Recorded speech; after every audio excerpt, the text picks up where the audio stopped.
भक्तों की कहानियों में भगवान के भक्तों का हार्दिक स्वागत है। द्वापर युग में भगवान विष्णु महाराज जी ने अपने 8वें अवतार श्री कृष्ण जी के रूप में देवकी और वासुदेव के घर श्री कृष्ण के रूप में अवतार लिया था। उनका लालन पालन माता यशोदा जी और पिता नंदलाल जी ने बड़े प्यार से किया। इस अवतार का विस्तृत वर्णन श्रीमद् भगवद गीता पुराण में किया गया है। जब ब्रह्मा जी को यह पता चला कि स्वयं नारायण धरती लोक पर अवतरित हुए हैं, तो उनके मन में दर्शन करने की लालसा जागी। जब ब्रह्मा जी ब्रह्मलोक से पृथ्वी पर आए, तो उन्होंने देखा कि एक बालक गाय के बछड़ों और सखा के साथ मिट्टी में खेल रहा है। उनके साथ खाना भी खा रहा है। भगवान कृष्ण को ग्वालों के साथ भोजन करते और कीचड़ में खेलते देख ब्रह्मा जी को बड़ा आश्चर्य हुआ। उन्होंने सोचा कि यह भोजन करने का क्या ढंग है। नारायण को ना तो जूठा भोजन करना चाहिए और ना ही अपना जूठा किसी को खिलाना चाहिए। इनमें एक भी लक्षण यहाँ नज़र नहीं आ रहा। मुझे लगता है ये नारायण नहीं हो सकते। उन्हें यह दृश्य देखकर विश्वास नहीं हुआ कि ये बालक श्री विष्णु जी का अवतार है। लेकिन वह बच्चा अपने सिर पर मोर मुकुट को धारण किए हुए था और उसके चेहरे से अतुलित तेज चमक रहा था। यह देखकर ब्रह्मा जी ने श्री कृष्ण जी की परीक्षा लेने का विचार बना लिया। भगवान श्री कृष्ण जब अपनी सखा के साथ भोजन करने लगे और उनके साथ खेलने में व्यस्त थे, उधर ब्रह्मा जी ने उन सभी गाय बछड़ों को उठा लिया और अपने ब्रह्मलोक में पहुंचा दिया।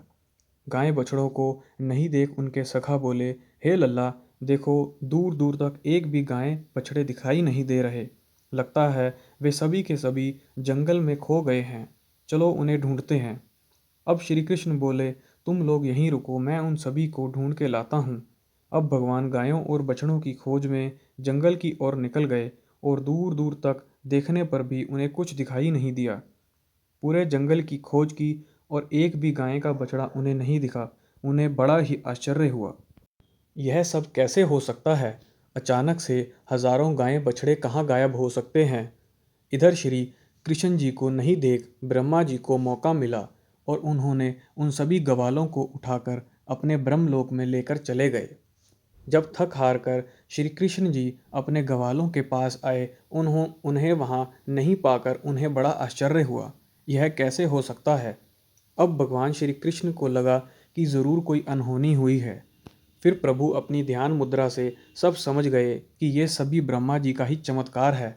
वे हमारी परीक्षा ले रहे हैं। श्री कृष्ण ने उन्हें परीक्षा देने का मन बना लिया। भगवान श्री कृष्ण ने अपनी माया से वैसा ही और उतनी ही संख्या में गायें और बछड़े के साथ साथ ग्वालों को भी बना दिया। किसी भी प्रकार का कोई अंतर नहीं था। जब ब्रह्मा जी उन सभी को ब्रह्मलोक पहुंचाकर वापस धरती पर आए, तो देखा कि वे सभी पृथ्वी पर ही हैं, जिन्हें वह ब्रह्मलोक लेकर गए थे। यह सब देखकर उन्हें विश्वास नहीं हुआ। इस कार्य के समय के अंतर के कारण पृथ्वी लोक पर 1 वर्ष बीत चुका था। जब ब्रह्मा जी ने ध्यान किया, तो उन्होंने देखा कि उठाए गए बच्चे और गाय बछड़े ब्रह्मलोक में ही हैं। ब्रह्मा जी यह देखकर बहुत हैरान हुए। वह सोचने लगे कि ऐसा कैसे हो सकता है। उन्हें श्री कृष्ण जी की लीला समझ में आ गई और उन्होंने उनसे हाथ जोड़कर क्षमा मांगी। अब ब्रह्मा जी ने अपनी आंखें बंद कर नारायण का ध्यान करना शुरू कर दिया और उन्होंने उनसे आग्रह किया कि हे प्रभु, आप मुझे सत्य बताने का कष्ट करें और साथ ही प्रार्थना है कि अपने वास्तविक रूप के दर्शन दें।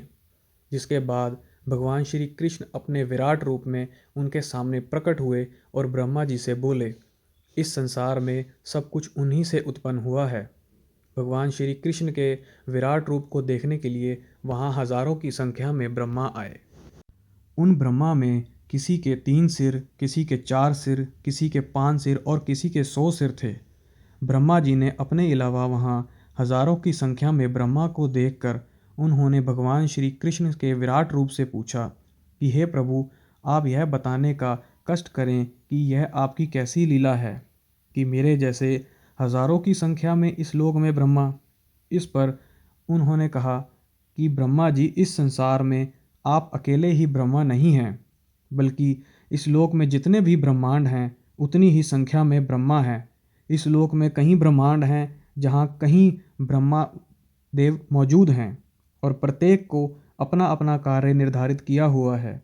यह सुनकर ब्रह्मदेव ने अपना सर झुकाकर भगवान श्री कृष्ण को अपना अभिवादन किया।